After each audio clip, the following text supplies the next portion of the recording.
ఓం శ్రీ గురుభ్యో నమః. హరి ఓం. శుక్లాంబరధరం విష్ణుం శశివర్ణం చతుర్భుజం ప్రసన్నవదనం ధ్యాయే సర్వవిఘ్నోపశాంతయే. విశ్వావసునామ సంవత్సరంలో ఏప్రిల్ నెలలో ఈ వృషభ రాశి వారికి ఏ విధంగా ఉంటుందో తెలుసుకుందాం. ముందుగా మీ జన్మ నక్షత్రం కృత్తిక 2, 3, 4 పాదాలు కానీ, రోహిణి 1, 2, 3, 4 పాదాలు కానీ, మృగశిర 1, 2 పాదాలైనట్లయితే మీ జన్మరాశి వృషభ రాశి అవుతుంది. ఈ రాశి వారికి ఈ నెలలో మొదట 15 రోజులు కూడా చాలా యోగదాయకంగా ఉంటుంది.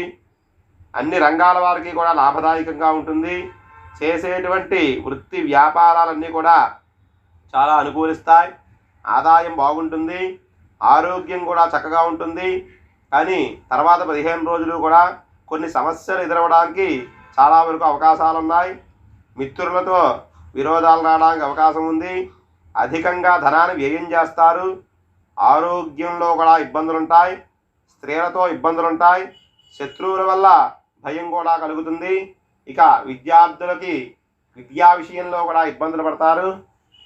రాజకీయ పరంగా అదేవిధంగా వ్యాపారంలో కూడా చివరి 15 రోజుల్లో కూడా ఇబ్బందులు వచ్చి నష్టాలు రావడానికి అవకాశం ఉన్నాయి. ప్రత్యేకంగా జాయింట్ వ్యాపారాలు చేసే వాళ్ళకి ఏప్రిల్ 15వ తారీఖు దాటిన తర్వాత చాలా వరకు ఇబ్బందులు వచ్చేటువంటి అవకాశాలు కనబడుతున్నాయి. ఇక విదేశాలు వెళ్ళాలనుకునే వారికి ఈ ఏప్రిల్ నెల చాలా అనుకూలంగా కనబడుతోంది. వీసాలు త్వరగా రావడానికి కూడా అవకాశం కనబడుతోంది.